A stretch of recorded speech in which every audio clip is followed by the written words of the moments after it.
Hello everyone, I am Jonathan Little. Hope you're having a fantastic day. We're here with Weekly Poker Hand, episode number 316. Goodness gracious, that's a lot of episodes. Thank you for sticking with me. Hope you're having a great day. Live poker has started back to some extent, and we're going to take a look at some hands from the Texas Card House. Okay? In this game, we're very often going to be playing with a straddle. So, what we have here is, I believe, we have 1-3-20. I'm pretty sure that's what we're looking at because the pot's $24. So 1-3-20 blind. All right. Interesting spot. This comes up very frequently, more often than you would think in small stakes cash games, because a lot of people just want action, especially when they're playing, $1,400 deep at 1-2 no limit. So let's take a look at this. It's going to fold around to the queen of felt in the small blind with ace queen offsuit. This is actually a pretty tough spot because think about it, right? When you raise, these players are playing $1,500 deep or so. When you raise, the player in the straddle is going to get to call very, very frequently, right? However, a hand like ace queen definitely wants to just put money in the pot. So you're in this weird scenario where if you raise to 60 or 70 or 80, you're going to get called pretty frequently, which is, fine. Not exactly ideal, but fine. And there's nothing wrong with that. There's nothing wrong with just extracting value pre-flop. However, I think also just calling is quite a strong line as well, especially if you know the player in the straddle will raise very frequently, because then you can then get in a limp re-raise. You may say, is ace queen good enough to get in a limp re-raise? It is if your opponent's loose and aggressive enough, as a lot of people are who straddle to $1-3 to $20, right? Usually those people are looking for action, are looking to gamble, and a great way to get a lot of money in the pot pre-flop that you can just steal or play big pot with a hand like ace queen is by limping and then getting in a limp re-raise. So I'm fine with raising. If I am going to raise, I'll probably make it about 70 or 80. 3.5 or 4 times the straddle. That's because, again, you want to disincentivize your opponent from splashing around too wide, because really they're not making much of a mistake by splashing around too wide if you raise, let's say, 40 or 50. So this is a spot where I think a lot of people mess this up and they raise either too small or they just play like way too weak. So the queen of felt raises to 60, which I think is fine. I think I would go a little bit bigger. And then Big Daddy Chaz in the big blind calls with pocket fives, which is a perfectly reasonable hand, perfectly viable play. He should basically never re-raise or anything like that. Some people think if you have a pair, you should be happy to re-raise and get the money in, but that is just not true. Okay, so this is an interesting scenario again, because how wide is Big Daddy Chaz? Is Big Daddy Chaz calling this pre-flop raise with like any two cards? Or is he only calling with reasonable hands? And I don't know. I haven't been to this table. I'm sure the Queen of Felt is way more aware of what Big Daddy Chaz is doing than I am. If he has literally any two cards, you can probably get away with continuation betting very, very frequently on essentially any board for the Queen of Felt, besides exactly the low to middle connected card boards, because those cards just very much miss the Queen of Felt's range. However, if Big Daddy Chaz is calling with reasonable hands, like say he's going to fold out the 5-4 offsuit to the preflop raise, or the 9-7 offsuit, if he's going to fold those hands to the preflop raise, now the low card boards are actually not so bad for the ace queen, and now it's the middle card boards you have to be very careful on. And in general, you're going to find that you do have to be pretty cautious on the middle card boards, especially if your range contains mostly big cards and big pairs. So the flop does come Jack, 9-4, 2 clubs. Queen of Felt has ace of spades, queen of diamonds. Big Daddy Chaz has 5 of clubs, 5 of spades. Okay, so this is a tough spot for ace queen, because if you bet and get called, it's just miserably bad unless you improve. And sometimes when you improve, you're going to improve to a queen, which completes the obvious king 10 draw and the obvious 10-8 draw. Also, sometimes it's going to come a club, which is also quite bad, because say it does come queen of clubs, and Big Daddy Chaz all of a sudden wants to put in his $1,500 stack. Top pair's not looking so good, right? So I think this is an unfortunate spot where really you should just check and fold. If this pot checks down, it goes check, check, check, check, check, check. Ace queen actually wins a lot of the time. And that's very, very valuable, right? If you do check the flop and your opponent bets, it's probably okay to just fold. And if you are going to check fold ace queen on Jack 9-4, you want to make sure you're also checking with some hands that can very easily call down, like Jack 10 or ace 9, right?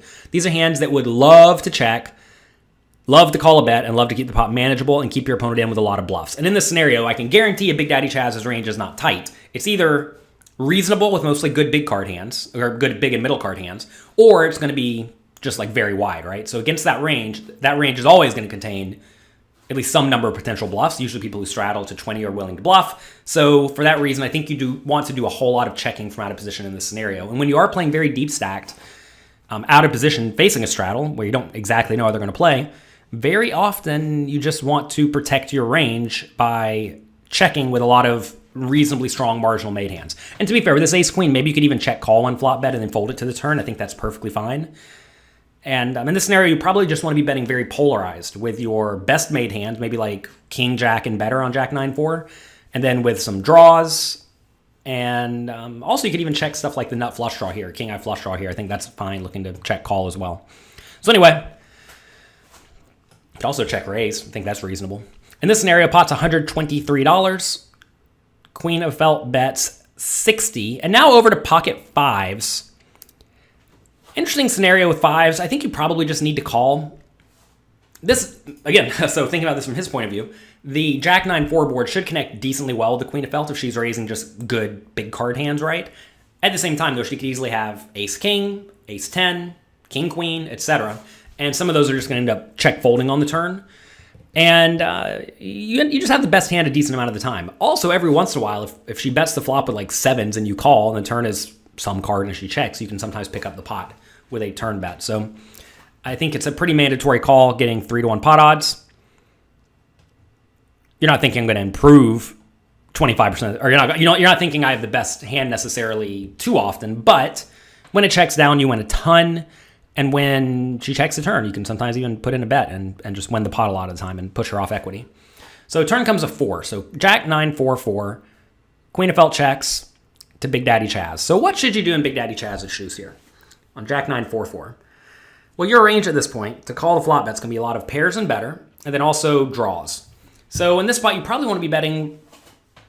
It really depends on what you think about Queen of Felt's range, right? If you think she's going to be checking with a whole lot of unpaired hands, you can actually start betting very wide here for value and protection, right? Like even pocket fives. If you think your opponent, when they check the turn, has a very unprotected range, meaning it's just going to be a lot of ace high type hands or under pair type hands, you can bet in the scenario very frequently with any pair because it's probably just going to be the best hand. With pocket fives, I think betting is especially reasonable. Like I'd be way more inclined to bet with pocket fives than I would with, let's say, 9-8, right? Because with pocket fives, you have to worry about any 6, 7, or 8 coming on the turn, as well as all the overcards, whereas with 9-8, you only have to worry about a card higher than a 9. That said, this is a spot where I think making a small to medium bet with a very wide range is a really, really strong play, and it's going to put your opponent in a bad spot, unless their turn checking range is very well protected. What a lot of people do wrong in this scenario is they'll continuation bet the flop with 100% of their hands, then they'll check the turn with only their hands they plan on check folding. I'm not saying that's what the Queen of Felt's doing, but if she's not protecting her range here by checking with some jacks and some 9s that are easily going to check call turn and check call river, then she's going to be very, very easy to push around in this scenario. So in this spot, I definitely like a small bet from Big Daddy Chaz most of the time. Pot's 243. I bet something like 75. It's going to put your opponent in a bad spot. You're not trying to get necessarily like pocket 10s or 9-8 to fold, but you're just trying to get random cards with equity to fold. Now, if you think you can bet bigger, like let's say 200, and get a hand like 9-8 to fold, then clearly that's a big success. So usually in these scenarios, the right bet size is somewhere between kind of small to very big. When you're betting very big, you're trying to get a large chunk of your opponent's range to fold. And when you're betting small, you're trying to get just the junky-ish hands to fold / get protection. And if she does call ace queen here, it's fine. He decides to go medium. I'm not a huge fan of the medium $150 bet into 243 because when you bet 150 in this scenario, the worst hands are basically never going to call. You probably will bluff off a few better hands, like specifically 8s, 7s, and 6s. But that's only 18 combinations of hands out of a whole pile of combinations your opponents have. So whenever you are making a bet, always ask, what am I trying to accomplish? And the thing is if she does call 75 in this scenario with ace queen, it's fine because she's going to check the river, you're going to check, and then you're going to win the pot a lot of the time. No problem, right? Also, you're going to get just like random hands that have some equity to fold, like ace 8, right? Like ace 8's a hand that you don't really care if it's sticks around. And it's usually going to fold. The nice thing about betting 75 is that whenever you are beat, which should happen if the Queen of Felt is protecting her checking range with checking some jacks and 9s, then you just lose way less to those hands, which is very important. Because in this scenario, whenever your opponent does check call you on the turn when you have pocket 5s, you're not especially happy. So you want to make sure there are some hands that are worse than yours that can call. And as you start betting bigger and bigger, all of those worse hands are going to start folding out. So anyway, Big Daddy Chaz does bet 150. The Queen of Felt easily folds. You may say, should we ever call or raise on this turn facing this bet? Because there are a lot of draws available, right? On Jack 9, 4, 4. It's kind of hard to have a 4. And to be fair, it's kind of hard for Queen of Felt to have anything great here either that we want to raise. Because obviously Chaz has more 4s than the Queen of Felt. So, interesting scenario where I think Ace Queen just can't do a whole lot here. But the secret to playing this spot, or the way you go about properly playing this spot, is to make sure your turn checking range contains some jacks and some 9s that are just not folding. And that is how you beat someone who's going to be betting the turn very frequently after you check. So make sure your checking range is well protected. We actually discussed that thoroughly in the homework at pokercoaching.com. I have a training site if you did not know, pokercoaching.com. Check it out. We have loads and loads of homework questions and challenges that walk you through many scenarios for how to play cash games, tournaments, scenarios exactly like this so that you're not lost. And it's fine to check fold the Ace Queen here, as long as you're protected. If you're not protected, then, well, you're just going to get crushed, especially by, you got to presumably loose and aggressive players like Big Daddy Chaz. He is going to prey on people who have weak checking ranges. And you're going to find that a lot of the time in small stakes games, when people check the turn in the river, it's usually pretty face up as weakness. And if you just throw out a bet, you're going to win the pot way more often than not. Thanks for being here. Hope you enjoyed it. Click like, click subscribe. Good luck in your games.